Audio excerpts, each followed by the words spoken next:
Hello, hammerheads. Thanks for tuning in.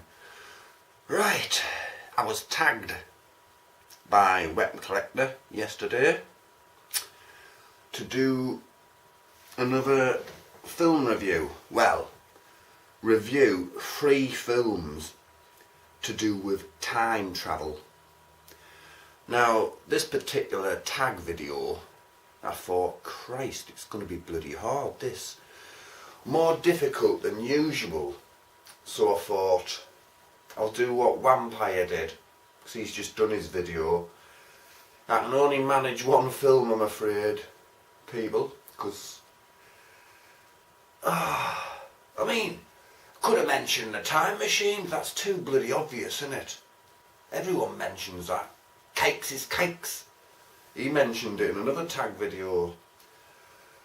But I've picked a film, because I don't have any films like this. You know, to be honest, it's not my kind of thing, really. But I thought, I think they're a good one. By the way, sorry about my chef's hat. I was in the kitchen before. I was about to prepare a full English, but I changed my mind. I thought this is more important, so I did this instead. Right, the film I'm going to choose, and I don't have it on me. I hate not having a film in front of me to review. It's a bit like an orchestra without a conductor. You know, I'm like a pig out of shite, you know what I mean, without it. But I've found a thing online, somebody called, funny enough, Vampire Sharpshooter, wrote the synopsis for it. Stranded in 1955, Marty McFly receives written word from his friend, Dr. Emmett Brown, as to where be found the DeLorean, that's bad grammar, whoever this is can't bloody write, time machine. However, an unfortunate discovery prompts Marty to go to his friend's aid. Using the time machine, Marty travels to the Old West, where his friend has run afoul of a gang of thugs and has fallen in love with a local school teacher. Using the technology from the time, Marty and Emmett devise one last chance to send the two of them back to the future. Written by Vampire Sharpshooter. Oh, I could have done a better one than that. Basically, they end up going back to 1885, right? The Old West. And Marty McFly's dressed in, you know, stupid bloody Western gear. And everyone else is like tramps like it was in them days. And Christopher Lloyd, the doctor, falls in love with a school teacher.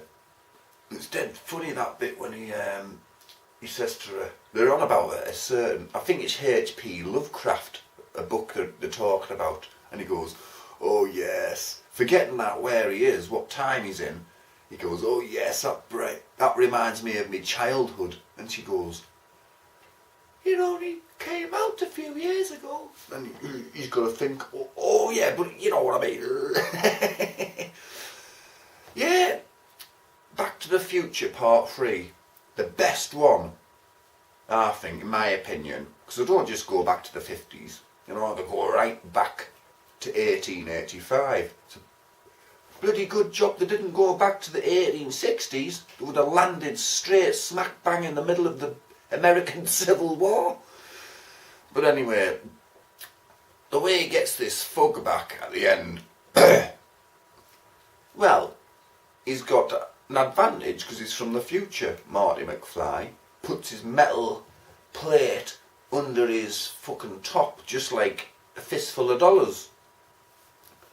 Shoots it, bang, bang, bang, falls down, gets back up, takes it out, knocks him out, falls in a heap of cow shit or horse shit, or both. Very humiliating for the chief baddie. But it's good, you know, that near the end when they're along the train line, and they're trying to, because this car, the DeLorean, has to go a certain speed in order to work, you know. So with the help of a train coming along, nudges it. Marty McFly's got to use his like surfboard thing, which is like doesn't work on water, it just works on the air. I can't remember what you call it, but it's really good.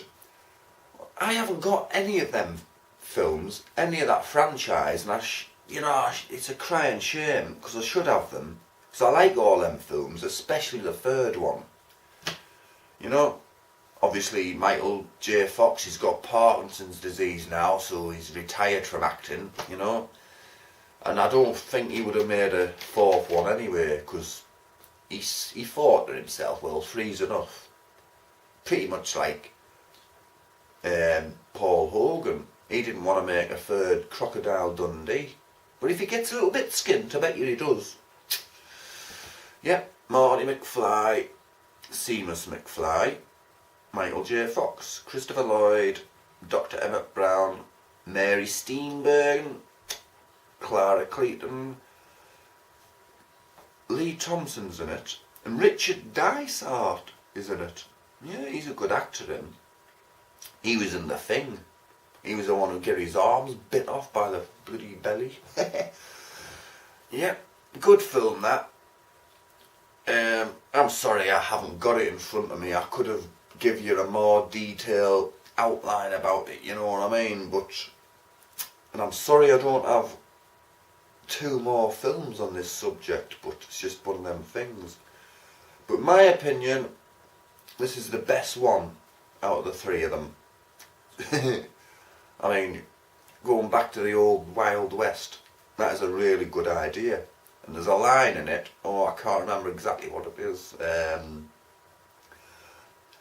What's your name, boy?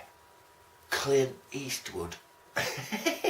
First thing that comes into his head. Later on, when he's got to have a showdown with this baddie, everyone's saying, they're going to be saying, Clint Eastwood's the biggest yellow belly and wherever they are. I can't have that.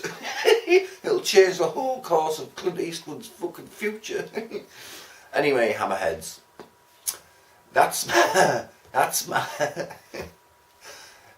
my tag video. I'm tagging this is from Weapon Collector.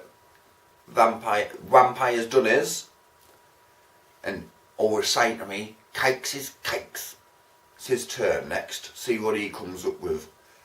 And he can't come up with a time machine again, because he's reviewed it once already. Or is it twice? See you later, hammerheads. Ho ho!